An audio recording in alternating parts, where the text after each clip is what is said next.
참 하루가 다르게 시대가 변하는 요즘인데요. 이번 변화된 소식은 이제는 더 이상 통장이 필요 없어질 거라는 내용인데요. 점점 진화해가는 은행 업무들을 보면서 변화돼가는 속도에 혀를 내두를 때가 한두 번이 아닙니다.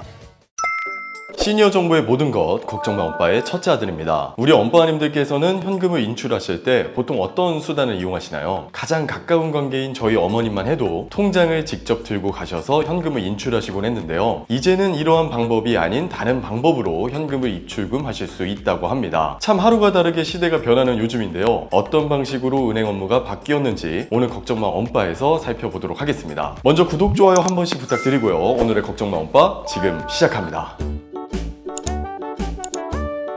금융권의 시계는 어느 때보다도 빠르게 돌아가고 있습니다. 저희 걱정마 엄빠에서는 매달 바뀌는 은행 업무를 소개해드리고 있는데요. 점점 진화해가는 은행 업무들을 보면서 변화돼가는 속도에 혀를 내두를 때가 한두 번이 아닙니다. 이번 변화된 소식은 이제는 더 이상 통장이 필요 없어질 거라는 내용인데요. 이번 달에 신한은행에서는 금융권 최초로 창구 얼굴 출금 서비스를 시행하게 되었습니다. 사전에 얼굴 인증을 해두었다면 신분증과 통장이 없어도 창구에서 출금이 가능하다고 합니다. 신분증이 없어도 창구에서 업무를 볼 수 있다는 것이 참 충격인데요. 현재 상태에서는 영업점 창구를 통해서만 얼굴 인증 서비스가 가능하고 개별 ATM에서는 불가능한 상태인데요. 여기서 충격적인 소식은 향후에는 ATM 기기에 카메라를 장착해서 얼굴 출금 서비스를 확대해 나간다고 합니다. 거의 전 국민의 얼굴을 자료화한다는 것이 놀라울 따름입니다. 이러한 안면 인식 기술은 이미 다른 은행에서도 적극적으로 이용할 준비를 하고 있습니다. 금융위원회에서는 이번 달 정례회의를 통해서 안면 인식 기술과 위치 확인 기술을 활용한 내점 고객 대상 실명 확인 내용을 포함해서 혁신 금융 서비스 10건을 신규 지정했는데요. 내용을 자세히 설명드리면 주민등록증,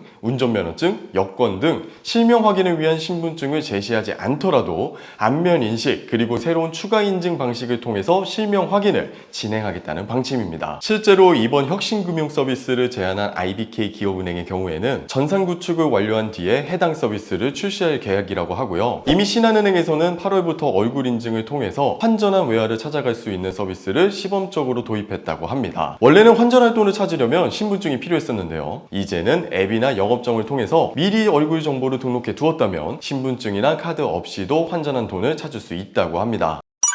이렇게 AI를 통해서 얼굴을 인식하는 시스템은 편리함을 줄 수도 있지만 불편함도 동시에 수반하는 경우가 있는데요. 요즘 여러 은행에서 인공지능을 이용해서 AI 이상행동 탐지 ATM에 보이스피싱 탐지 예방 시스템을 추가 업그레이드한 부분 다들 아실 겁니다. 주요 기능을 알려드리면 만약 고객이 선글라스 모자를 착용하고 있거나 통화하면서 출금 혹은 이체를 하는 등 이상행동을 보일 경우 이를 탐지해 고객에게 주의 문구를 안내하고 본인 인증 등 추가 절차를 요구하고 있습니다. 예전에는 통장이나 카드만 있으면 자유롭게 ATM에서 현금 입출금을 할 수 있었던 것과 달리 이제는 갑자기 바뀐 정책에 큰 불편함을 느끼실 것 같은데요. 하지만 이렇게 불편함을 감수할 수밖에 없는 이유가 바로 줄지 않는 보이스피싱 범죄 때문입니다. 범죄자가 피해자를 직접 만나 현금을 건네받는 대면 편취형 범죄의 비율이 늘어나면서 금융위원회에서 보이스피싱 범죄 피해를 줄이기 위한 대응책으로 제시한 부분들입니다. 나쁜 짓은 보이스피싱범들이 했는데 피해는 고스란히 일반 서민들이 당하는 꼴입니다. 은행에서 불편함이 생긴 부분은 이뿐만이 아닙니다. 지금까지는 은행에서 500만 원 이상의 현금을 인출할 경우 비교적 간단한 문진표를 작성했었습니다. 하지만 이 문진표가 이제는 세분화되고 좀 더 까다롭게 바뀝니다. 그리고 1천만 원 이상 인출하면 은행 담당자와 면담도 진행해야 합니다. 몇몇 엄빠님들께서는 자녀분들께 증여세, 절세를 위해서 현금을 뽑아서 직접 전달해 주시는 경우가 많으신데요. 그렇기 때문에 자주 현금을 뽑으시는 분들은 오늘 말씀드린 내용을 꼭 기억해 주시면 좋겠습니다. 여기서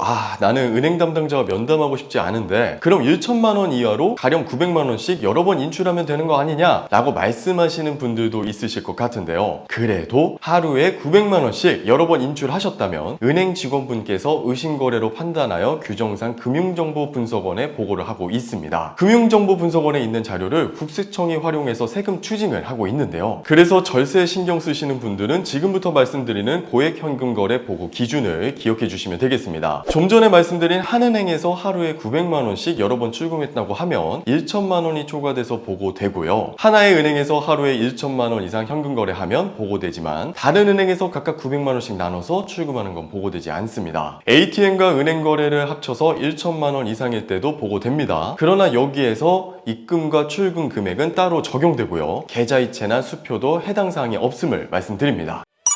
시대가 변하는 건 한순간입니다. 이제는 카페를 가도 음식점을 가도 가게 주인에게 직접 결제하는 경우들보다는 키오스크라는 기계를 통해서 결제하는 경우들이 많습니다. 하지만 아직도 이러한 디지털화에 소외되거나 익숙하지 못한 분들이 많습니다. 식당이야 그렇다 쳐도 은행 업무는 생계에 직결된 부분이기 때문에 걱정이 되는 것이 사실입니다. 그래서 저희 걱정마 원바에서는 달라진 은행 업무에 대해서는 항상 꼼꼼하게 챙겨드릴 예정입니다. 오늘 영상이 도움이 되셨다면 구독, 좋아요, 알림 설정도 잊지 말고 한 번씩 부탁드리고요. 다음에 더 도움되는 정보로 찾아뵙도록 하겠습니다. 감사합니다.